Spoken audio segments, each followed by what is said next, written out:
What's up, Team Diadem? We're back with another Courtside Sessions episode. And typically I'm joined with, a Grand Slam champion or a pro touring coach. We also had an ITA All-American. But today I'm here with a special guest that has done some really exciting things in his playing career, post-career in business, and most notably for this podcast that's designed for junior tennis players, parents, and coaches. He is the principal owner and CEO of UTR Sports. We're here with Mark Leschly. How you doing, Mark? I'm doing great. Thanks for having me, Kevin. Excited Yeah, to be here. 100%. Thanks for taking the time. I know you're a busy man. It's all good. No, it's great to be here. It's you have a heck of an audience there that is a big part of what we've been building over the years. So excited to be here and talk about stuff of relevance to them. Of course, and we're going to dive into a little bit about your journey through tennis, but I think first, something that's really interesting to me to learn a little bit more about, especially from your perspective, is what makes UTR the best rating system in tennis with the emergence of the World Tennis Number, and of course there's tennisrecruiting.net, and the USTA does their rankings, and ITF. What makes UTR the best rankings platform out there? Yeah, yeah. So, we started UTR started as a concept back in 2009. It was basically just a couple academics that were totally dissatisfied with what existed. There's like 2,000 rating systems in the world for tennis. There's all these rankings. They're all local, regional, sometimes they're national, and trying to figure out how to combine people together. The French years ago, and I played in this, created had a tournament concept where basically you could enter tournament based on the level that you were. And there was literally an individual over in France. You'd come play these money tournaments. He'd give you a level and you would enter the second round or the quarters, so you basically start up based on your level. And so this whole notion of level-based tennis got constructed back then. And this is what these guys started to work on, a couple academics back in '09. And what they said, instead of ranking systems that are so these absolute systems, how far did you get in the tournament? Now you get these points, you keep them for a year. When you're 6 months down the road, they're not as relevant anymore, right? But if you could actually measure how people are competing against each other on a regular 24-hour clock, and then make a relative rating system, now you could have something that's much more accurate. So we spent a lot of time and effort and money since I sort of bought the business here at the back end of 17, just investing in that, building data science, building these large pools of data and populations and perfecting that. And that's why today it's the single most accurate rating system out there for rating a tennis player. And of course, with that is also a ranking. So you can rank based on all men in the world or women or 14s or 12s. And so from our perspective, that's just a lot of investment in data science and continuous maintenance. We offered the ITF to give them our system, back years ago. We offered the USTA to give them our system. And they sort of said, well, gee, we really want to control things. I think Yep. most governing bodies are about control. And so they spent a bunch of money trying to basically copy and emulate what we've done. And I think you can pretty much ask any coach out there. There's just, the WTN is really a sort of a product and hunt of a market, right? Like, I think we've sort of cracked the code, and we show time and time again that we're just more accurate overall. And the reason is that we measure your competitiveness. We measure it, and we have the largest pool of data, and we have built the most robust system out there to really measure your whatever level you're a beginner, you're a high school player, you're a college player, you're a pro player. And of course, we built that and give it away free. And so the notion is, hey, we wanted to create a standard for the globe and something that people can use. So that's a long-winded answer to your question, but it's basically investment, time, expertise, and knowledge. That's 100%. And all the data points, like you mentioned, I think is a really important piece there from not just now, but years and years and years too, right? Yeah, 100%. And of course, we started with UTR rating, but then the other thing we built is we built surface ratings and we built trending ratings, and we even built like color ball ratings now, so that little young juniors coming in, we have a rating system for them to progress up. And this whole notion, just being able to go across age and gender, is pretty cool, right? The idea that a 100%. 40-year-old man can have the same rating as a 12-year-old girl, and they can actually have a great match. Opens up the communities. And that's what we wanted to do with our business, was to make it more accessible, open it up, digitally connect people to find new opportunities to play. And that was the vision behind our company. And we've sort of grown now. We're like 150 people now. And, we have a pretty sizable company that's sort of gone global now. A lot of Yeah. fun. Totally. And I think the other interesting piece is some of the other products you have for like the high school and college base. And one of those things that I'm interested in hearing a little bit more too before we dive back into your story is with pickleball. You know, UTR has obviously gotten into pickleball in the last few years, Yeah. which is a controversial topic for a lot of tennis players. Yeah. How do you see the relationship between pickleball and tennis in the global market? Yeah, I mean, for us as a decision to go into pickle, we were asked early on if we could help out in other sports. You can Mhm. imagine if we built something as profound, as accurate, and as pervasive as what we did. Pickleball was one of those. We weren't quite ready when we were initially asked, but then about a year and a half ago, we said, "Look, can we build a best in breed rating and ranking system for that?" And we built that now. We partnered with APP and USA Pickleball and become the standard. We also built tournament event and league software. I think you're right. I mean, I think there's been a lot of PR and media around sort of the tension between the two, which frankly, I get that because there is a little bit of a real estate issue in some of these settings. Mm. I think it's also hyped in the media. I mean, the reality is that they're totally different sports. And I think you can totally enjoy both, right? And I think now there's so much infrastructure being built that's pickleball only now that are Mhm. cropping up that I think this is a temporary phenomenon. And we're seeing, 20 to 30% overlap in clubs between people that play pickleball and tennis. And I was an elite tennis player. I played junior and college tennis, and I now have competed in multiple pickleball tournaments at the pro level. I've qualified for the national championships, and I enjoy both. And they're very different. They're very different in terms of how you play. They're also different in terms of social and the people in it. So it's like, hey, you can go play squash, badminton, play flag football, do something different. And I think this is a temporary thing and people make a big deal out of it. And for us, we work with thousands of tennis clubs across the country where now we're enabling them to also organize their pickleball. And of course, at the same time, we also work with pickleball only facilities. So we're just trying to help people create more fun and accessibility in their communities. Yeah, I love that, and I see it every day actually with the junior tennis market of players that are kind of high performing juniors that are also picking up pickleball. For example, we have a guy out in Kansas that's going to play at Kalamazoo, and he also just won the Cornhusker Games for pickleball this summer. So Right. it's cool to see younger players embracing the two sports as well. And why not? Right. I mean, I think the nice thing about pickleball, right, it is very social. It also is a very low technical bar to sort of enter and enjoy it and have fun with it. Right. I mean, one of the Mhm. challenges with tennis we'll talk about is it's a long journey. Right. And technically, it's very challenging. Whereas pickleball, you can pick it up in 5 minutes and you can sort of have fun with it in 5 minutes, right? Now, if you want to get really good, and I think the bar keeps coming up on what that level is Oh yeah. going to be. Of course, now singles is emerging too, which is some incremental physical demands. But I think it's great. More and more juniors are playing it. We're seeing a lot of activity on the collegiate side with Yep. clubs.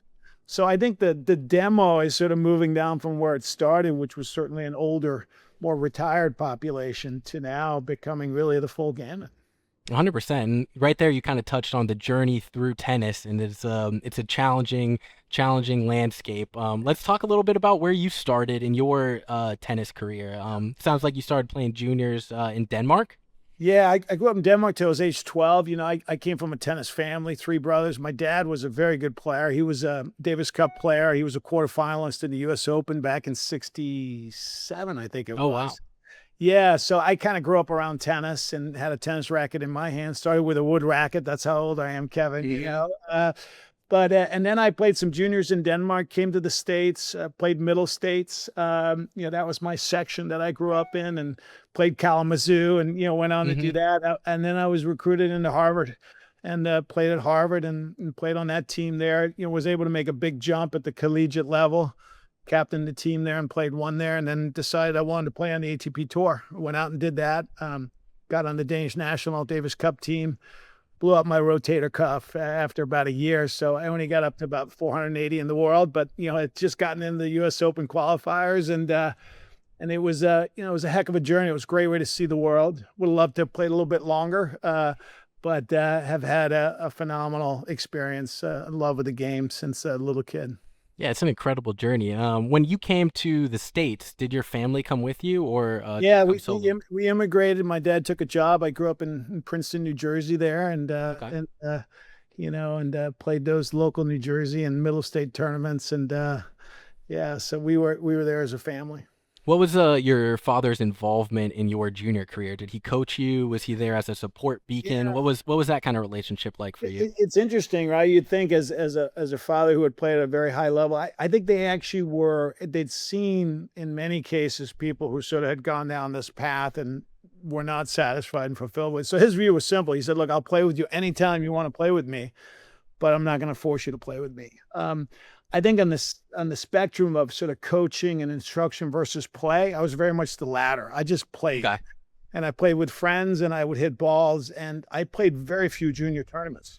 My senior year in high school, in fact, I won the Middle States sectional championships, and they wouldn't send me to Kalamazoo because I'd only played 4 tournaments in the Middle States that year, and I had to play 5. So even though I won the thing, they wouldn't send me to Kalamazoo in the 18s. I went in the 16s. But so for me, my parents were very much hands off, and just trying to build joy. And so it's one of the things we can talk about today. I mean, this Yeah, notion definitely. of joy is super hard now, right? In tennis, Hmm.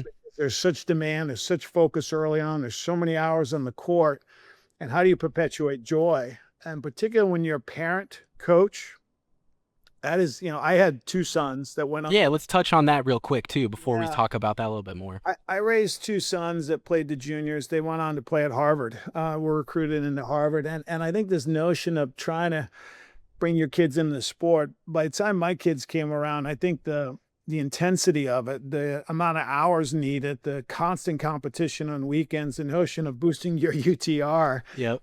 it is a very, very consuming thing. And I learned early on that I could not be a parent coach. There is no such thing as a parent coach, in my opinion. There's only a Hmm. parent.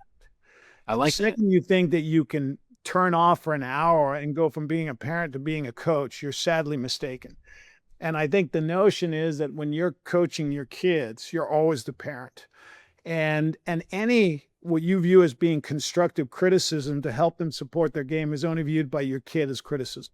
Hmm. So I think it's a very, very tricky thing. And I think very early on, you have to be really objective and really understand what your relationship is when you're a kid and at which point is it helpful versus hurtful. And my oldest, I could coach till he was about 14, 15.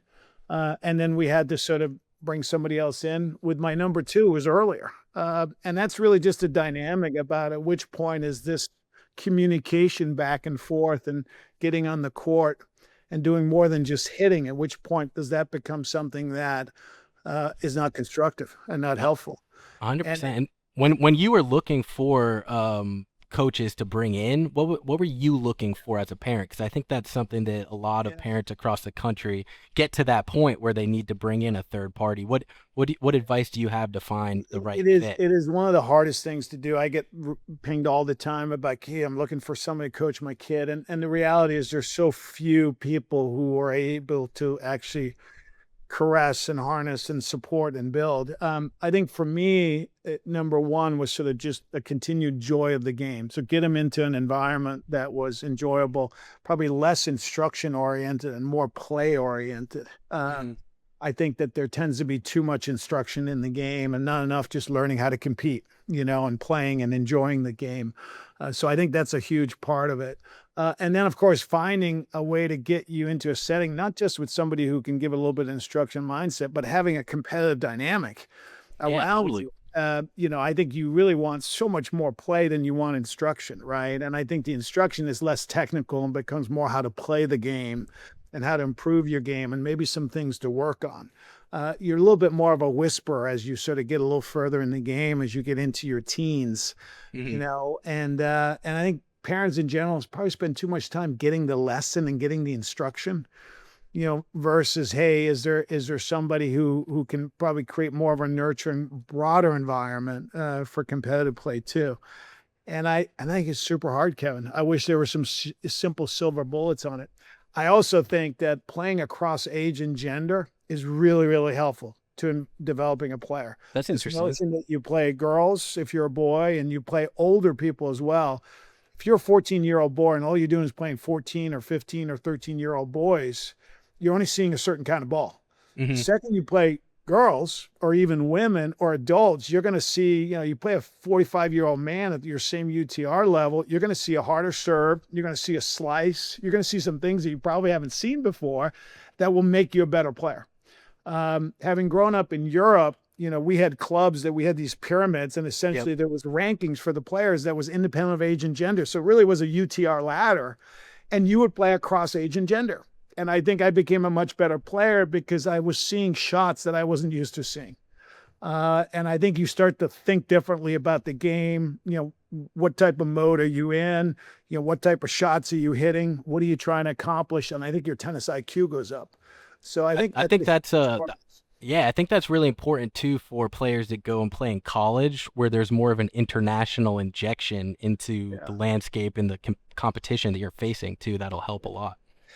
Yeah. And I think, look, I think the other thing is, since we came out with UTR and really promoted that and built that business up over the last 5 years, I think it's proliferated internationally now. And I think Mhm. kids, parents are out of necessity, to some degree, very focused on the UTR because it is a standard for college recruiting and all the coaches. I think, sometimes I wish, particularly at the younger age, you get down into sort of sub 14, that they'd focus less on their UTR and focus more on development, right? So this fixation on what's happening with my UTR week over week versus, hey, if I'm a 7 UTR and I want to be an 8 or a 9, like, what do I need to do with my game? To really get to that level versus, oh, I moved up and down because I had a win here and a win there, right? Like, and I think this notion of trying to think about what's the pillar I need to get to over 6 or 12 months, and then trying to have the discipline to just not fixate on the results, which is really hard. And I'm to blame to some degree, right? Because this culture has been created that's very UTR centric.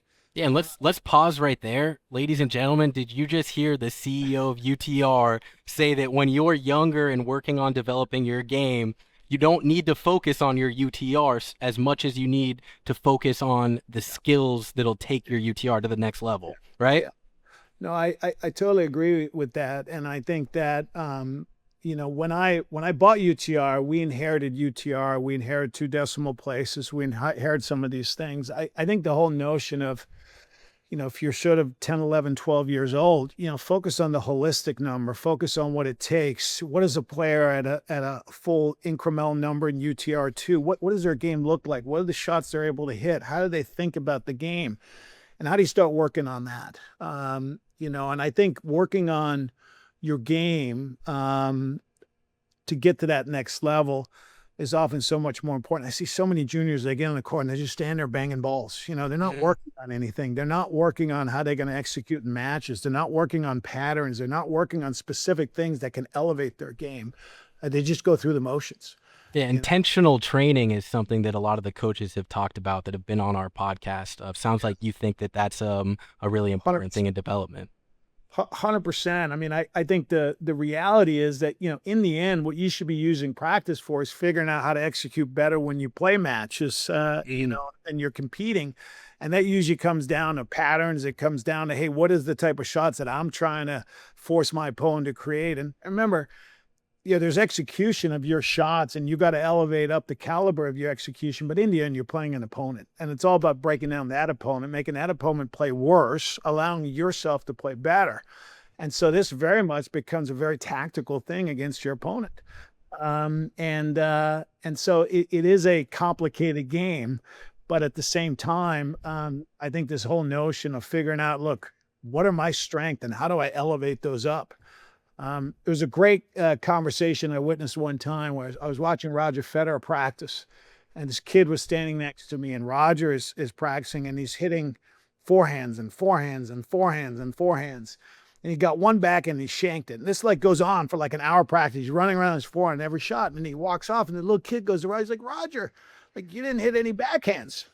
And Roger looks at him and he says to him as though, well, first off, like, everybody hits it to me in matches to my backhand. So, I get plenty of practice in matches to my backhand. But second, he's like, I'm working on my strength, which is his forehand. And he basically said, yeah, his backhand is good enough that he can keep the ball in play. And he's obviously at a different level, right? But essentially, he was balancing his practices with his matches, and he gets fewer forehands and he gets backhands, and he's really just working on his strength and his weapon to dictate. And I thought that was really an interesting comment by Roger, I Yeah, it's don't a know. great story.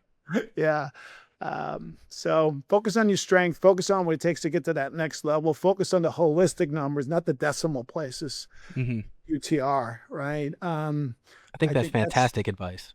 yeah, I think And so. and then another question I have for you is taking your game from juniors to going to Harvard and being a part of a team. Was that kind of an interesting transition for you? Yeah, I mean, one of the challenging things about tennis is so individual. You're so lonely on that court, right? You got Hmm. mom and dad over there, you got coach over there, and nobody can really help you, right? And then you get into high school tennis, which, by the way, we've been huge in high school tennis. We're partnered with you guys in high school tennis, and Yeah. I think it's been great to see. We really have brought UTR into high school tennis. We got 350,000 kids playing high school tennis every year, right? And Hmm. I think that team atmosphere, and only a few of those compete at the USTA level, right? So it's really a team dynamic, and the whole notion of being part of a team, in tennis is hard, right? Because you're an individual performer and then there's doubles, but having a team and feeling that camaraderie and that support, I think is fantastic. And of course, that was a huge part of my college experience. And I was a captain for 2 years of my team. And Yeah, talk a little bit about that leadership portion of yeah, being on the team too, because I think something that a lot of people don't realize is you don't need the captain tab to be a leader in a group. So if you could talk a little bit about how totally. you were able to impact the team, that would be awesome. Yeah. I mean, the interesting thing about schools teams is they span 4 years, right? Yep. So when you come in and you're the newbie and the freshman and stuff, you got these upperclassmen here. And so providing mentorship and guidance, even if you're not the captain of the team, to really nurture and mentor these kids along is a great opportunity for both sides of that, right? And saying, look, you really can be a role model and a leader for others. And that's as much about off the court as is on the court, right? It's Hmm. about sportsmanship. It's about how you are kind to people. It's about how you help support them with their own set of challenges. We all know coming into new school settings, high schools or colleges can be hard, particularly when you're young. And then you pay it forward as you sort of get a little bit older in those classes. You become a sophomore, junior, and a senior. And I think this whole notion of just figuring out how to, we're all juggling so many different things, right? Like, how do you help really put that aside when you come out and you're just competing as a team and having fun? And tennis teams are relatively small too, in general, Yep. right? I think that high school tennis, we get some fun things, where you got the co-ed teams and they're a little bit larger sometimes, which is great. But collegiate teams, usually they're capped at 12 players and sometimes they're even smaller. And they often get bifurcated between your top lineup guys versus your secondary. And so it's a pretty small group, and building that cohesion and trust and kindness and collaboration on and off the court, it can be such a rewarding experience, if you invest your time and effort in it. And I was fortunate. I still have some of my best friendships from my collegiate tennis team. Hmm. And I've seen it with my sons. I chair Harvard tennis today, so I've continued to stay very active with my alma mater. And I've seen the experience that my two sons had at Harvard. They were fortunate enough to overlap for a little bit too. Oh, that's awesome. So you got to Yeah, go watch them both play? yeah, it was kind of cool. But I think that being part of a team, I mean, it's a big commitment, it's a big investment, it's a big responsibility. But boy, can it be rewarding as well. 100%. And that kind of leads me into wanting to dive in a little bit into what you've done after tennis and maybe how the things that you learned as a tennis player have made you more successful in the world of business. Yeah. Look, I think probably the number one thing that you learn from tennis, perhaps more so than many other sports, and maybe similar to other racket sport, is learn how to compete individually. Hmm. Like, there are no excuses. There's no place to hide. This notion of accountability, this notion that, hey, put up or shut up, right? Like, you can't blame anybody else. You can blame the elements, et cetera, right? And so I think this notion of just learning how to compete, learning how to get stuff done, learning how to be accountable and responsible, these are tremendous lessons. And then you overlay that with the dynamic of having probably one of the toughest team dynamics because you're both competing in a lineup with your teammates, but then you're also competing as a team and Yep. balancing that, and being able to leave it on the court.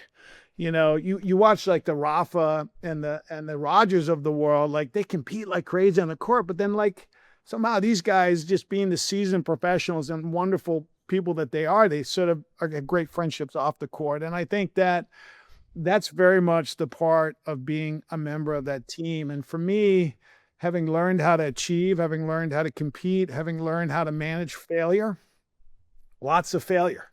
I mean, tennis, you fail all the time. There's Like, only one winner every tournament, right? well, people watch like juniors and collegiate players. Here comes these phenom players, and they're winning. And then they get to the pros, and like there's only like 30 people on tour that have a winning record. Mm-hmm. That's it, right? On the men's and women's side. Like everybody else is just losing every week. And but that's a hard adjustment. So dealing with the disappointments of failure, getting back on the horse. I mean, there's so many wonderful analogies here to like, hey, you get out in the business world, what's your propensity to take on risk? How are you going to go seek out new opportunities? How are you just going to create accountability for yourself to get something done?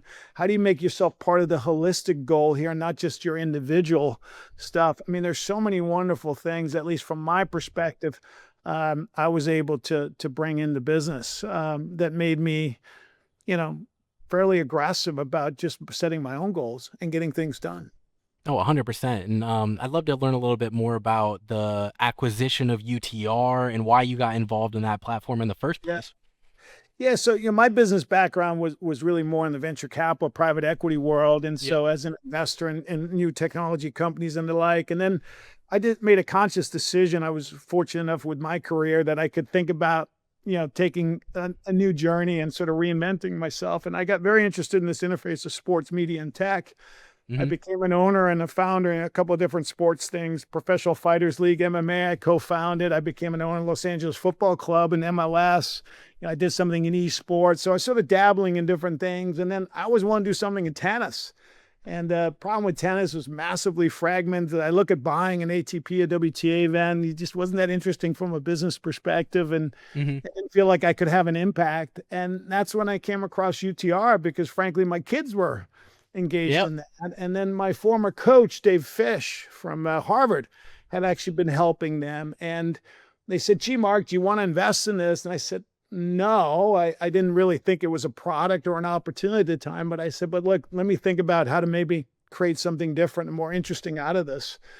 And so we came up with a vision and a strategy, brought in Tennis Channel, brought in Mark Hurd from Oracle, and sort of put together a vision of creating not just a rating system, but then building all these tools and software and capabilities to support high schools and clubs and federations globally to really digitize this. And it's been a heck of a journey, along the way. I sort of stopped doing a lot of other things because somewhere along the line, people said, well, why don't you run this thing, Mark? And I said, okay, I'll do that as long until my investors or my board wants to fire me. But so far, so good.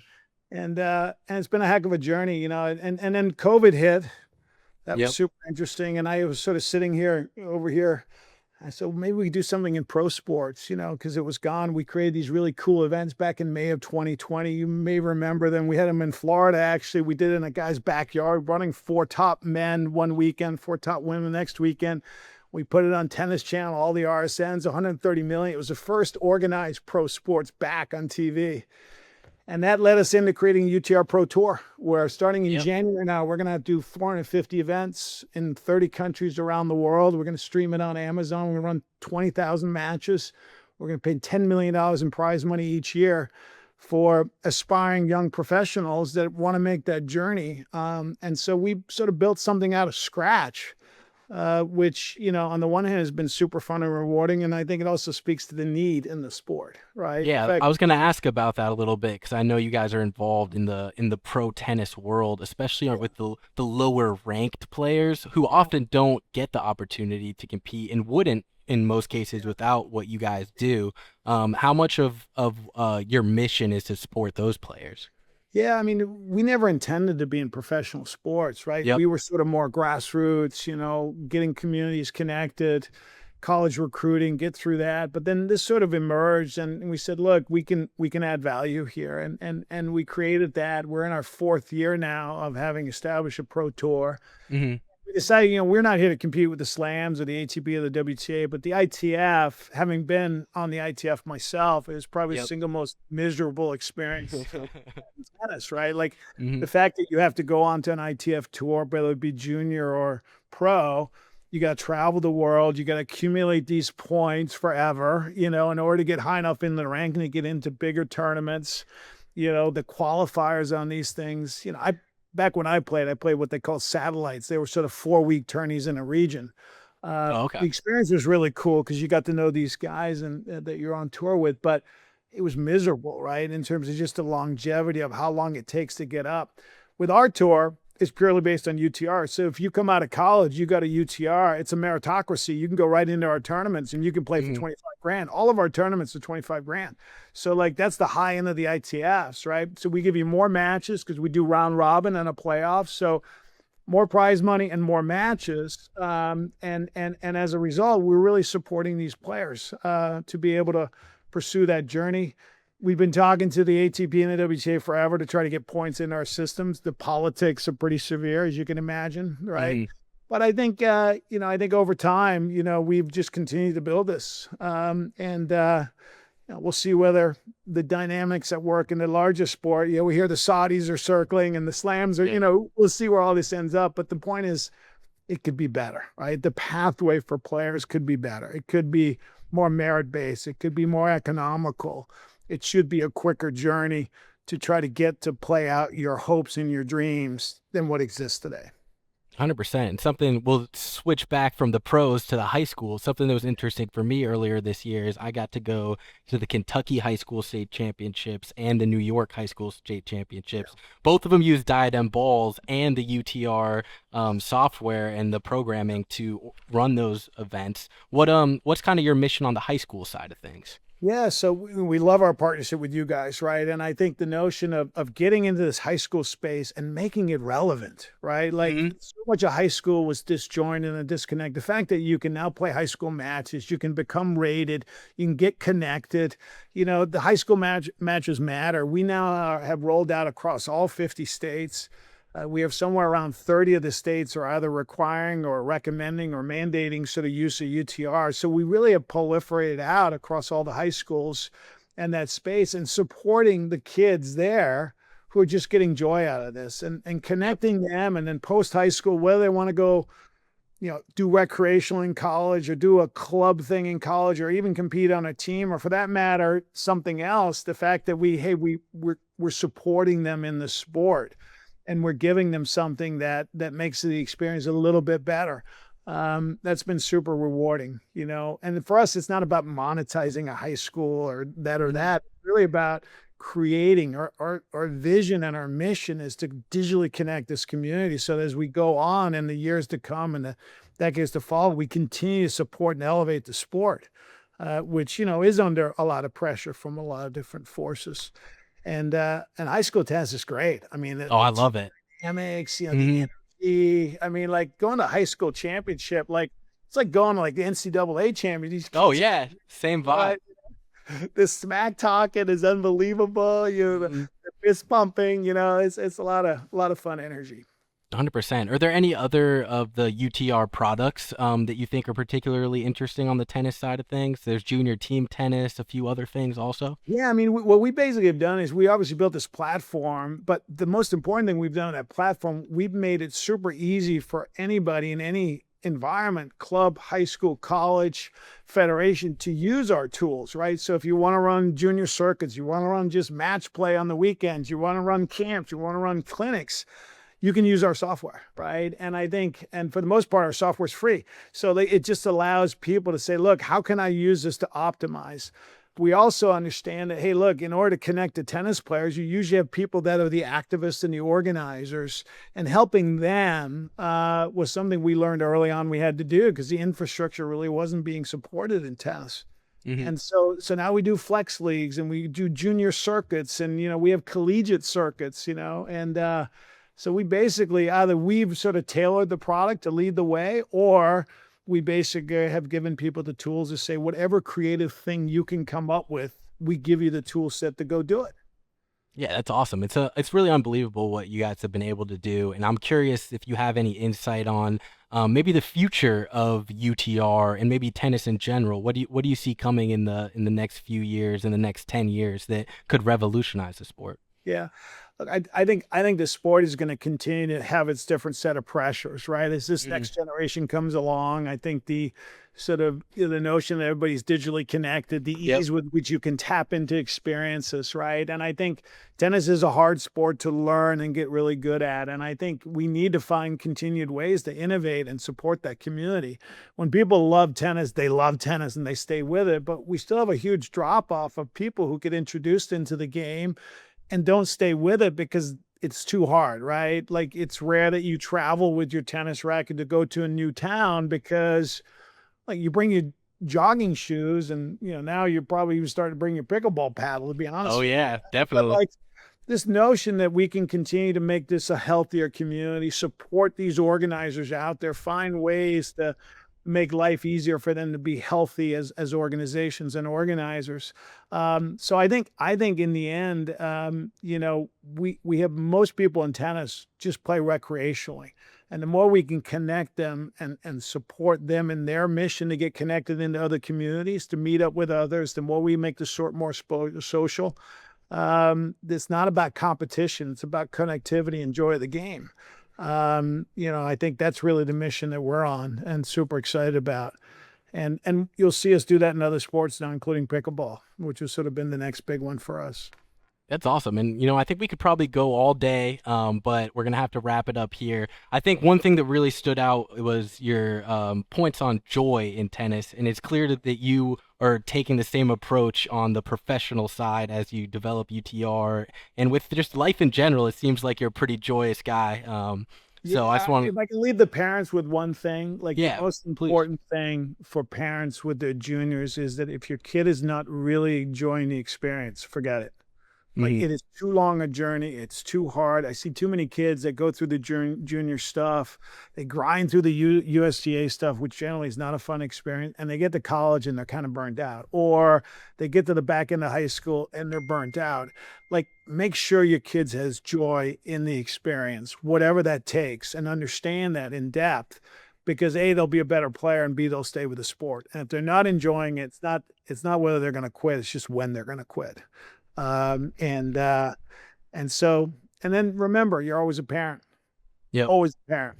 Don't ever forget that, and don't burn your relationship with your kid at a young age when they're impressionable long term because you got a little too caught up in a junior tennis experience. Because 5 years later, you're going to look back on that and regret, that maybe you pushed your kid a little too hard or this and that.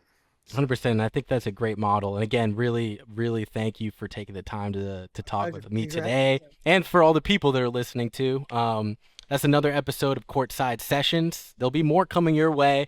But take a second and listen to Mark. Play it back when he talked about you don't need to focus on your UTR every week in, week out. Work on your game, continue to develop. And if you haven't got on the UTR platform, make sure you guys go and check out everything that they have going on. Really exciting things there. Thanks again for watching, and of course, thank you to our producers who take the time to chop these things up and make sure that we have good lighting in the studio and all that kind of stuff. Anyways, look forward to seeing you guys soon on future episodes. That's a wrap here.